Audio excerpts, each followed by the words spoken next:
All right, so let us start today's session with a quick revision of what we have done so far. In the last session, we started with stationary waves. हम in detail नहीं देखेंगे, but we will just see what is required. तो अगर आपको याद होगा, stationary waves में you had two simple harmonic progressive waves of the same amplitude, the same frequency, the same wavelength. The only difference was they were traveling in opposite direction. आपके पास दो simple harmonic progressive waves थे, and these two waves are traveling in opposite direction. The first wave is going something like this, right? और ये reflect होके, मतलब this wave is traveling towards positive x direction. और आपको याद होगा इसका इक्वेशन में लिखा था y1 equal to a sin of 2 pi nt minus x by lambda. So a simple harmonic progressive wave traveling along positive x direction is given by a sin of 2 pi nt minus x by lambda. तो ये था wave number 1. अब यही wave reflect होके वापस आ रहा है. The same wave is coming back, but after reflection यही वेव रिफ्लेक्ट होके वापस आ रहा है. That is why amplitude will remain same. The only thing was कि this wave is travelling towards negative x. तो equation of that wave was given by y2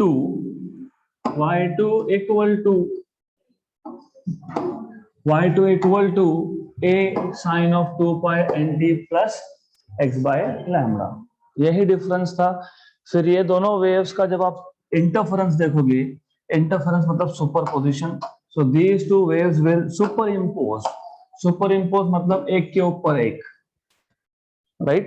So when these two waves will superimpose, interfere, then the resultant displacement is given by y equal to y1 plus y2. Then हमने बहुत सारा mathematics solve किया था. आप y1 के substitute करोगे, आप y2 के सब्स्टिट्यूट करोगे, तो you will be substituting for y1 and y2. So you have this y1 and you have this y2. दोनों में से a कॉमन निकाल लिया था हमने, इसलिए यहाँ पे a मैंने बाहर लिखा है ब्रैकेट की. Then you can see ये sin c plus sin d का फॉर्मूला है. तो ये sin c plus sin d का फॉर्मूला है. तो sin c plus sin d ये पूरा सॉल्व करने के बाद आपको मिलता है 2a cos of 2 pi x by lambda sin of 2 pi nt. पूरा सॉल्व करने के बाद we are not going to repeat every step now because it is, as you see, it is a quick revision of what we have seen so far. तो if you remember, ये जो term है 2a cos of 2 pi x by lambda, ये है resultant amplitude of the wave r sin of 2 pi nt. तो आपके पास resultant amplitude of the wave is 2a cos of 2 pi x by lambda. तो अगर आपको याद है तो कल हमने इन डिटेल बोला था, ये in detail we have seen कि इसको स्टेशनरी क्यों बोलते हैं. याद रखना, स्टेशनरी वेव का मतलब ये नहीं है कि पार्टिकल्स वाइब्रेट नहीं हो रहे. Particles of the medium are vibrating, but the wave is not propagating, wave is not progressing. तो हमने क्यों बोला था, बिकॉज यू सी इस इक्वेशन में x मिसिंग है. So when there is no x, that means that the wave is stationary because it is not moving with distance. Okay, तो ये याद रखना. Do not confuse this with stationary मतलब particles भी vibrate नहीं हो रहे. अगर particles vibrate नहीं होते तो wave क्यों मिलता, right? So that is one thing you need to know. अब हमारे पास resultant amplitude का इक्वेशन आया था. फिर हमने देखा था कि ये जो स्टेशनरी वेव बनता है इसमें कुछ पॉइंट्स है जिनका डिस्प्लेसमेंट होता ही नहीं. Yes, there are some particles of the medium जिसका कोई डिस्प्लेसमेंट हुआ ही नहीं. They are always at rest at mean position, like this one, like this one, like this one and this one. तो ये जो पॉइंट्स है जिनका डिस्प्लेसमेंट हुआ ही नहीं, इनको आप बोलते हो nodes. No displacement points, nodes.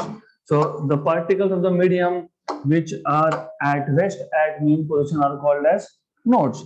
Then you have some points जैसे ये और ये जिनका maximum displacement हुआ है, इसको आप बोलते हो एंटी नोड्स, राइट। तो लास्ट लेक्चर में हम लोगों ने एंटी नोड्स के कंडीशंस डिराइव किए थे।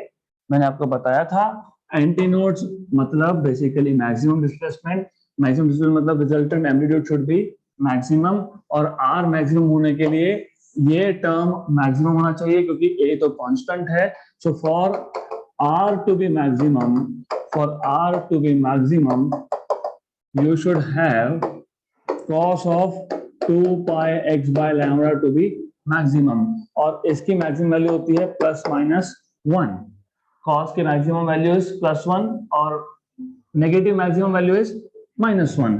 तो ये आपको मिलेगा, cos की वैल्यू +1 आपको मिलती है 0 पे, 2 पाई पे, 4 पाई, 6 पाई, 8 पाई, और -1 मिलता है पाई, 3 पाई, 5 पाई, 7 पाई। तो इन जनरल 0 पाई, 2 पाई, 3 पाई सारे एंगल्स, क्योंकि +1 -1 +1 -1, तो याद रखना +1 वैल्यू ये कब कब होती है, 0, 2 पाई, 4 पाई, 6 पाई, so on so forth, और -1 कब होती है, पाई, 3 पाई, 5 पाई, मतलब in short all the multiples of pi. तो अब इसको आप लिखते हो p pi, so it is cos of p pi where p is whole number 0, 1, 2, 3 and so on so forth।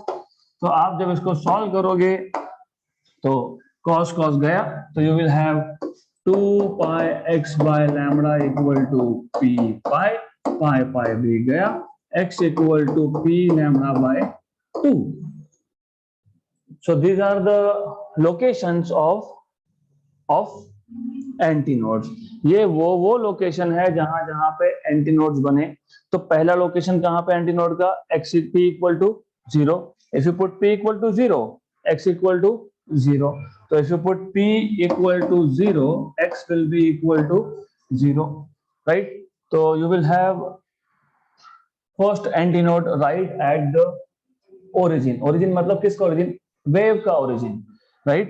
तो जहां से वेव स्टार्ट हुआ वहां पे, तो x इक्वल टू 0 यहाँ पे आएगा, तो पहला एंटीनोड यहाँ बनेगा।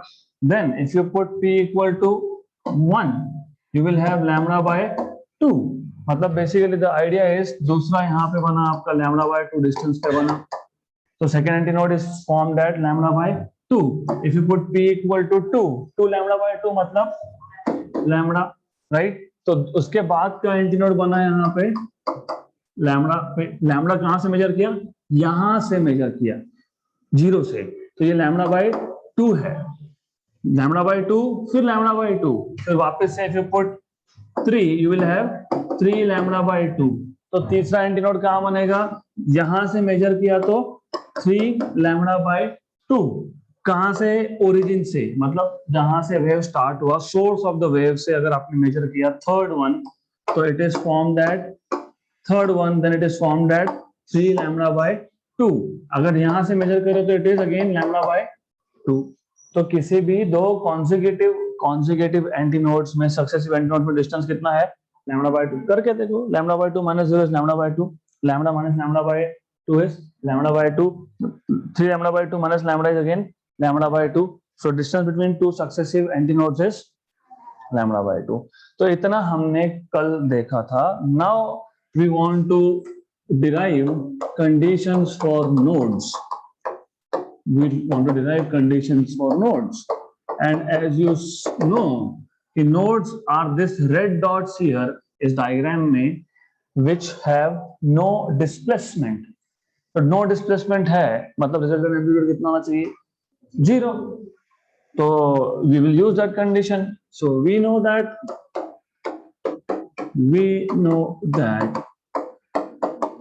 nodes are the points of medium with zero displacement,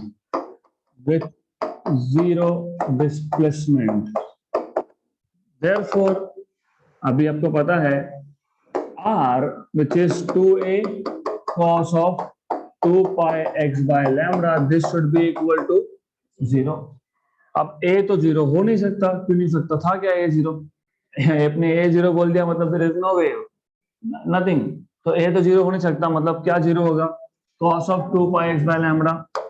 तो since 2a is not equal to 0, therefore you will have cos of 2 pi x by lambda equal to 0. अब आपको ये देखना है कि cos की वैल्यू कब कब 0 होती है, कब कब 0 होती है? 90 मतलब pi by 2, then 3 pi by 2, then 5 pi by 2, then 7 pi by 2, मतलब odd multiple of pi by 2. So in this case you will have, आपको लिखने आना चाहिए ये odd multiples. तो cos of 2 pi x by lambda ये था left hand side पे, राइट हैंड साइड पे था 0. आप इसको लिखोगे cos of 2p plus 1 pi by 2. क्यों? if you put p equal to 0, क्योंकि p की वैल्यू क्या थी? 0 1 2 3 4 5 6. if I put p equal to 0, you get 0 plus 1 pi by 2 मतलब pi by 2, right? Okay, then if you put p equal to 1, you will have 3 pi by 2. if you have p equal to 2, you will have 5 pi by 2, then 7 pi by 2, so on so forth. So therefore you will get, so 2p plus 1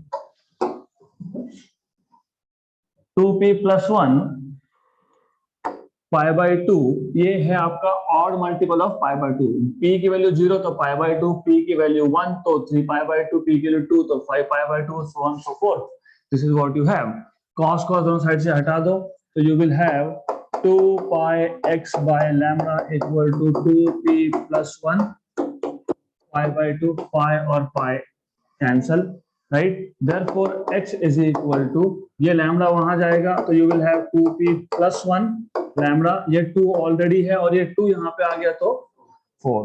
तो you have x equal to 2p plus 1 lambda by 4. These are the locations of nodes, node displacement points, nodes, right? So therefore nodes are formed at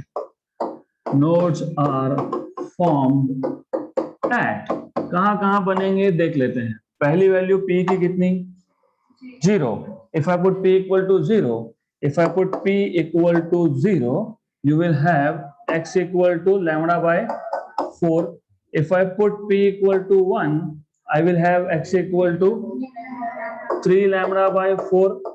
if I put p equal to 2, 5 lambda by 4, then 7 lambda by 4 and so on so forth, right?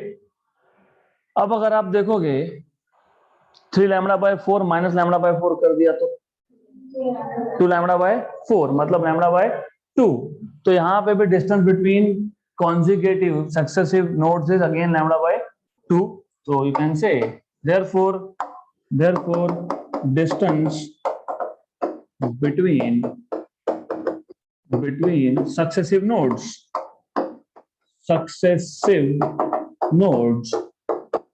is lambda by 2.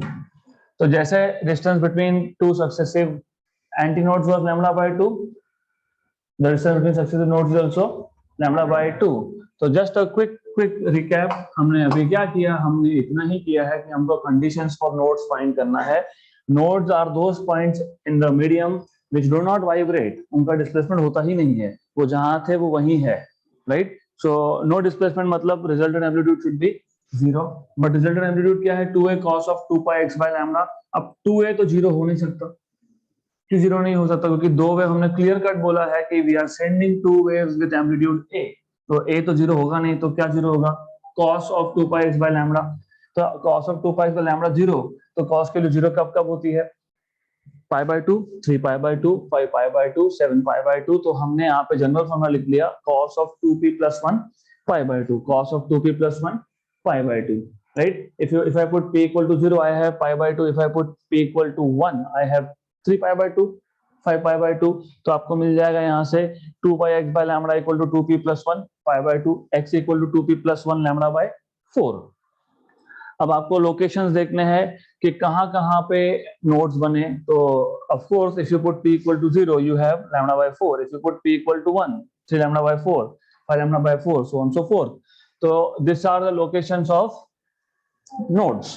तो in short अगर आप अच्छे से visualise कर पाओ तो it is very good thing, नहीं कर पाओ तो कोई इशू नहीं है। तो you need to visualize, that is very important, very very important. कहाँ पे नोड बन रहा है, कहाँ पे एंटी नोड बन रहा है, it is very very important. तो this is the wave that you have, something like this. So this is the wave that you have.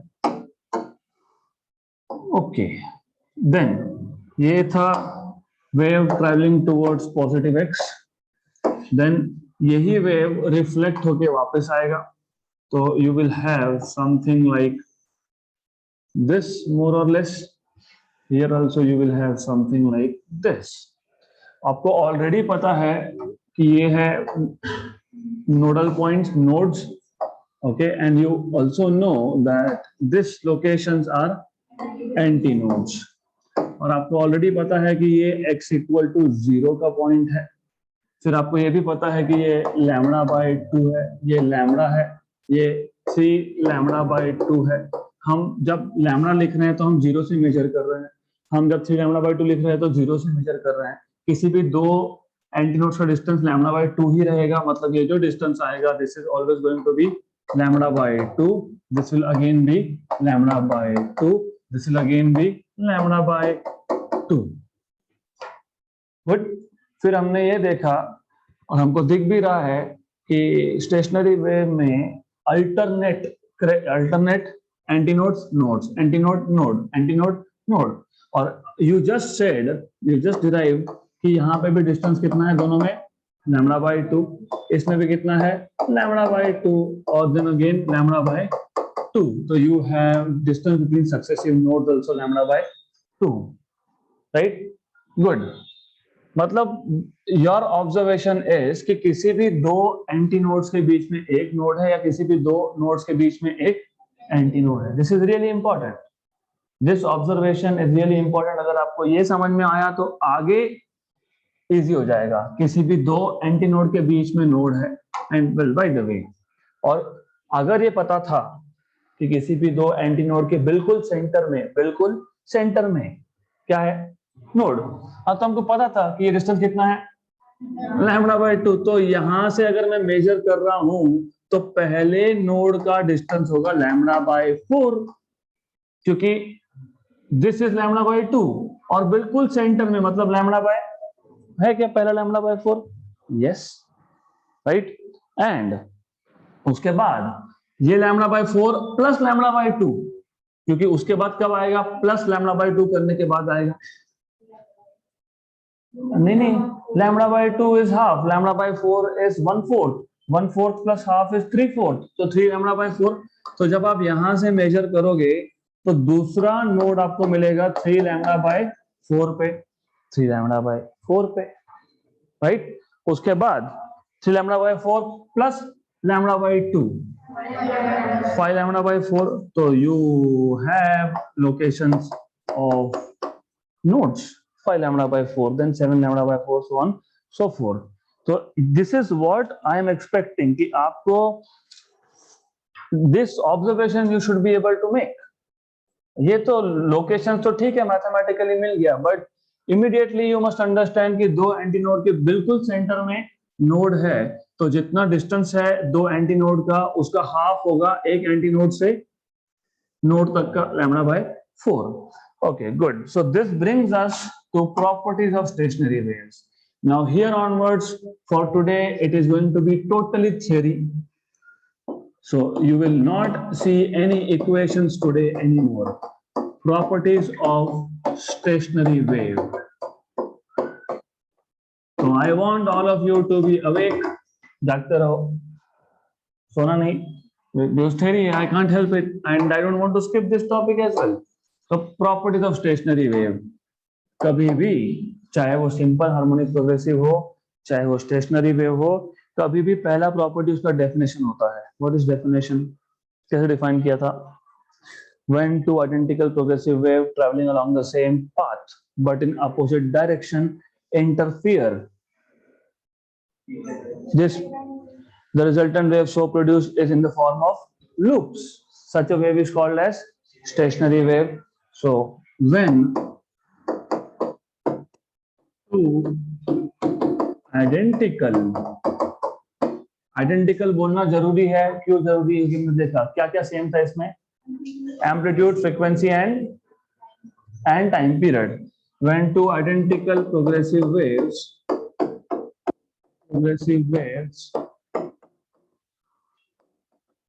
traveling along same path, और मैंने यहाँ पे सिर्फ प्रोग्रेसिव वेव लिखा है. प्रोग्रेसिव वेव लॉन्गिट्यूडनल भी हो सकता है, ट्रांसवर्स भी हो सकता है. तो you have to mention here either longitudinal और transverse. So when two identical progressive wave traveling along same path but in opposite direction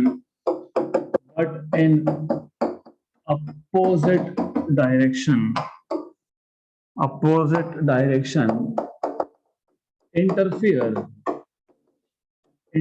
मतलब superimpose, interfere, the resultant wave so obtained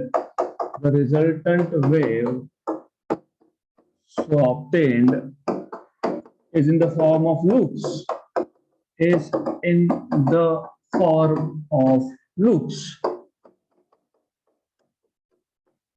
Such a wave is known as stationary wave.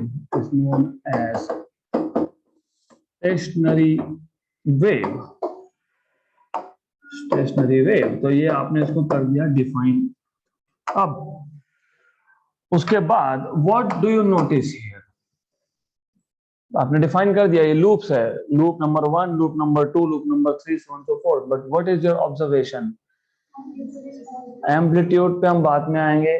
जब wave एक medium से जाता है तो particles of the medium vibrate, right? What is your general observation here? There are some points in the medium which do not displace at all. मतलब the displacement is zero. Such points are called as nodes, and there are some points which basically have maximum displacement. Such are called as antinodes. तो ये आपको पहले बताना पड़ेगा कि जब stationary wave एक मीडियम में सेट होगा, प्रोड्यूस होगा, then there are some points of the medium which do not vibrate at all, nodes, and which vibrate with maximum amplitude, antinodes. So when stationary wave is set up in a medium, when a stationary wave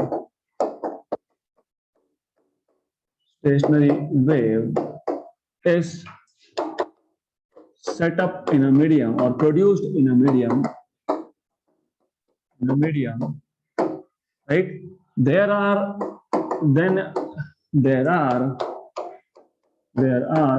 few points, some points of the medium,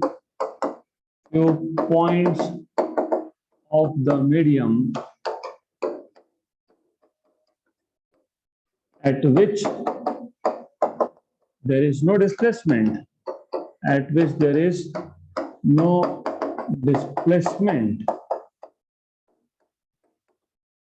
Such points of the medium, are called as nodes. Such points are called as nodes. And there are points in the medium.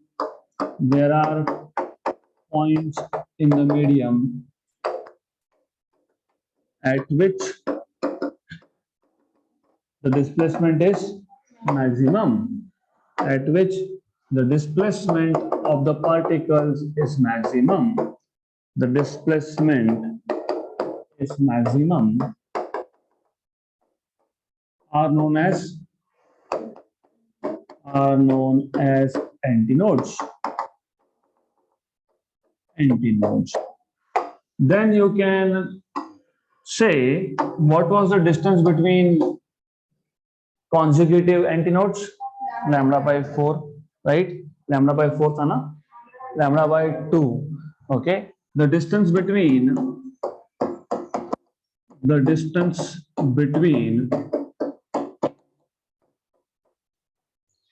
successive nodes or antinodes is half the wavelength.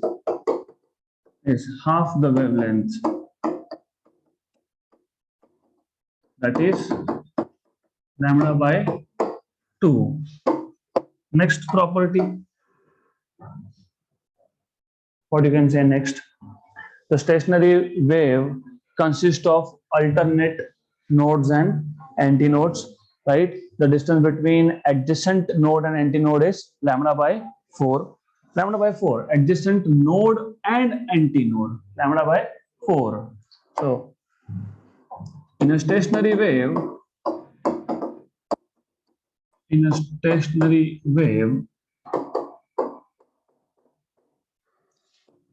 nodes and antinodes are alternatively placed. The distance between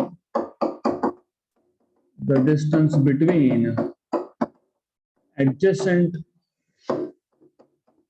और ये जरूरी है, I could have skipped this, but you have to learn how to write things. The distance between adjacent node and antinode is lambda by 4. What next? There are many more things. You have to remember कि क्या होगा. अब क्या होगा तो पहले समझना चाहिए क्या होगा. Look, एक लूप में जितने भी पार्टिकल्स होंगे वो सारे के सारे, मतलब यहाँ पे सारे के सारे पार्टिकल्स तो SHM परफॉर्म कर ही रहे हैं. So all the particles of the medium are performing SHM, only except for exceptions are node. They are going nowhere, right? एक लूप में जितने भी पार्टिकल्स हैं, all of them are performing SHM with the same period. Remember this, but different amplitudes. तो यहाँ पे क्या हो रहा है कि जो आपके पास पार्टिकल्स है, ये सारे के सारे particles they are actually performing SHM with same period but different amplitude, क्योंकि इसका मैक्सिमम एम्पलीट्यूड यही है, इस पार्टिकल का मैक्सिमम यही है, इसका ये है और इसका ये है. So this is the maximum. मतलब हो क्या रहा है इन रियलिटी, ये जो पार्टिकल है, ये पार्टिकल SHM परफॉर्म करेगा विथ स्मॉलर एम्पलीट्यूड, और ये जो पार्टिकल है, ये पार्टिकल SHM परफॉर्म करेगा with a larger amplitude but with the same period, same time period, right? इसके लिए हमेशा ये लूप जैसा दिखता रहेगा, क्योंकि ऑल द पार्टिकल्स, ये भी इंपॉर्टेंट है, all the particles within a loop, एक लूप के अंदर जितने भी पार्टिकल्स है, all of them are in phase. They are in phase, they are in the same state of vibration. सारे के सारे अगर मीन पे तो सारे के सारे मीन पे, फिर सब एक साथ ऊपर जाएंगे, राइट? सिर्फ ऐसा है कि किसी का एम्पलीट्यूड कम है, किसी का ज्यादा है, सारे के सारे वापस से मीन की तरफ साथ में आएंगे. फिर then they will again go together to the negative extreme, and then together they will come towards mean, and then again they will go towards positive extreme. So this is important. That is why you always see this in the form of loop. So this is important, right? So I know this is little difficult to visualize, but it is simple. So you have to just put it in right words. I think your book is covering this. Yes, so no issues. तो वापस बता देता हूँ, एक loop में first of all ये एक medium है, that is wire in this case. All the particles of this medium are performing SHM. They are performing SHM. Stationary wave का मतलब ये नहीं कि they are stationary. Only few particles are stationary. Those are at nodes. बाकी सारे के सारे SHM perform कर रहे हैं. उसमें भी जो एक लूप के अंदर है, all the particles in a given loop, they are in the same state of vibration, मतलब they are in the same phase. सारे के सारे एक साथ ऊपर, सारे के सारे एक साथ नीचे, सिर्फ एम्पलीट्यूड हर किसका अलग अलग है. right? Good. So in stationary wave,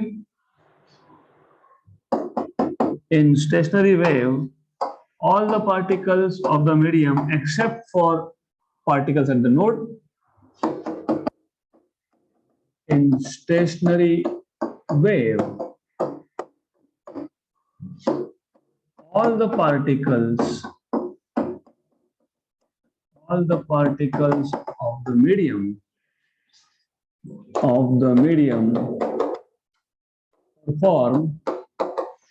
perform simple harmonic motion except for the particles at nodes. Then again, all the particles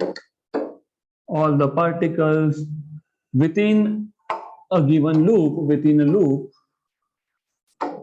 all the particles within a loop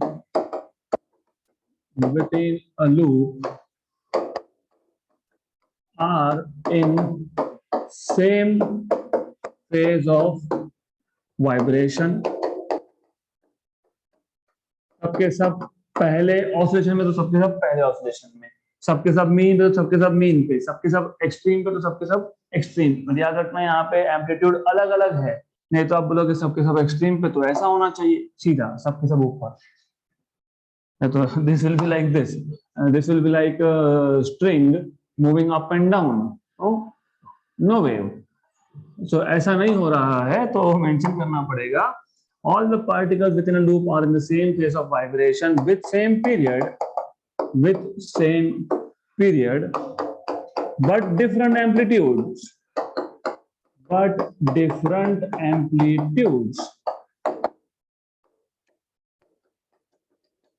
then what next you can say, what else? Look at adjacent loop. अगर पहले loop के सारे particle ऊपर जा रहे हैं तो दूसरे लूप के सारे नीचे आ रहे हैं, right? So the particles in the adjacent loop they are out of phase by 180 degree. 180 degree का डिफरेंस होता है ना, याद है कि आपको? जब एक पार्टिकल एसएचएम परफॉर्म कर रहा है, वो टुवर्ड्स पॉजिटिव एक्सट्रीम जा रहा है और दूसरा नेगेटिव एक्सट्रीम आ रहा है, पाई का फेज डिफरेंस होता है। नहीं याद है तो याद कर लो। If you do not remember, you need to remember. Imagine you have two particles. एक ये है, दूसरा यहाँ पे है। Both of these are starting from the mean position. एक यहाँ जा रहा है, दूसरा यहाँ पे आ रहा है। यहाँ पे आ रहा है मतलब वो ऑलरेडी हाफ चक्कर कंप्लीट करके आया है, तो वो अब जाएगा लेफ्ट में, दूसरा जाएगा राइट में। तो इसका मतलब फेज डिफरेंस कितना? पाई 180 डिग्रीज का। तो यहाँ पे जो एडजेसेंट लूप्स की मैं बात कर रहा हूं, एक लूप में if the particles are going above the mean position, then adjacent loop में they are going below the mean position. मतलब कितना phase difference? 180 degree pi. So you have to mention this, the phase difference between the particles, the phase difference between the particles of the adjacent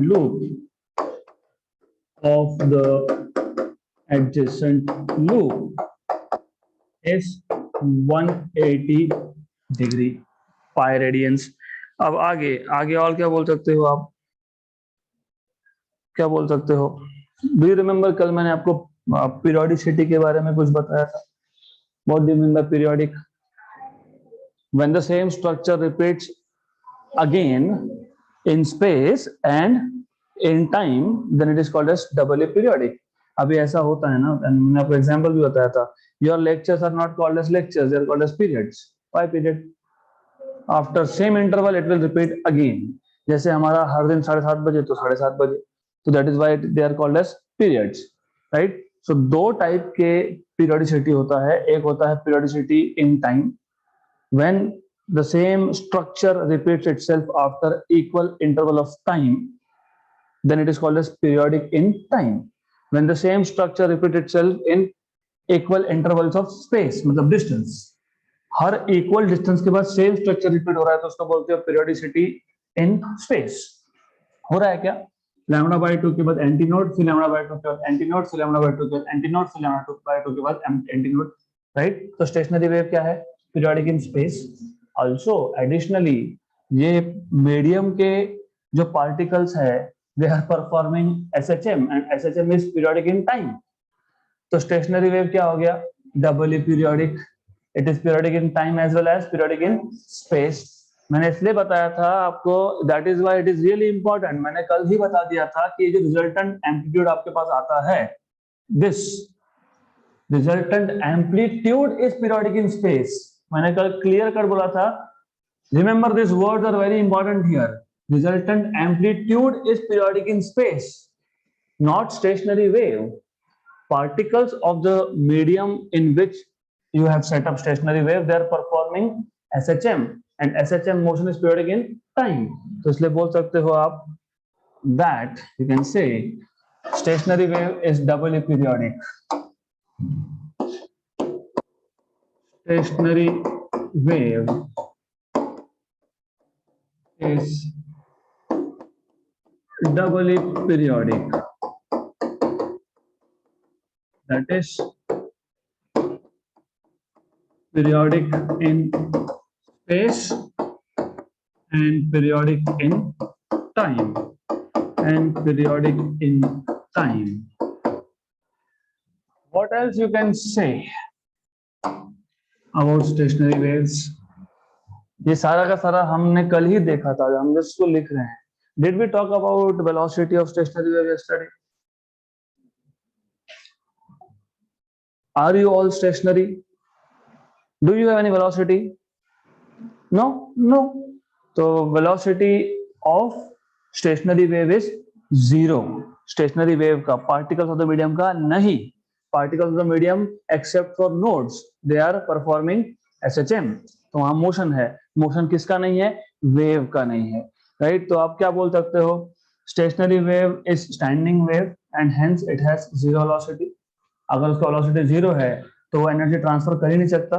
so it is the stationery wave does not transfer energy from one point to another. Simple. So the velocity, एक काम करते हैं, थोड़ा detail लिखते हैं. Stationery wave is standing wave. Stationery wave is standing wave.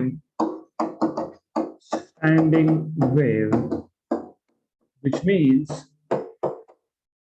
which means its velocity is zero. Therefore, it does not transfer energy from one point to another.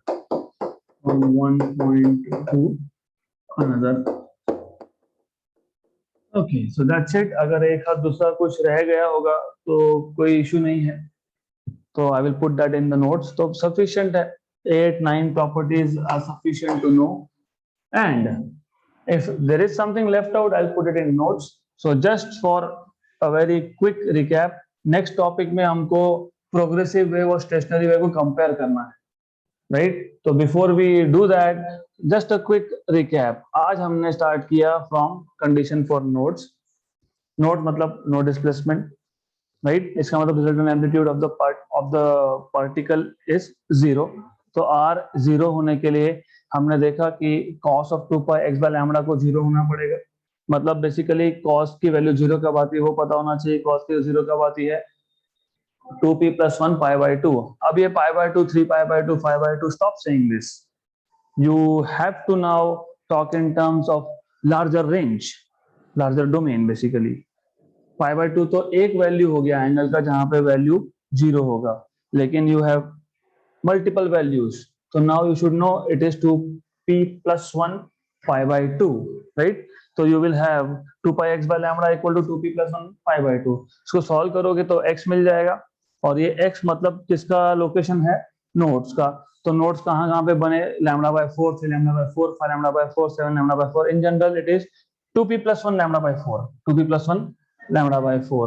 Okay, और distance between successive nodes, किसी भी दो value को adjacent value को subtract करो, lambda by 2, lambda by 2, lambda by 2. तो यहाँ पे दो सक्सेसिव नोड्स का डिस्टेंस भी है lambda by 2, right. So this picture is telling you the whole story. यही एक पिक्चर को देख के सारे प्रॉपर्टीज लिख सकते हो just by looking at this. Done. 6-7 property तो ऐसे ही आ जाएगा. कैसे, पहले तो डिफाइन कर दो स्टेशनरी वेव क्या होता है. तो we have already defined twice thrice.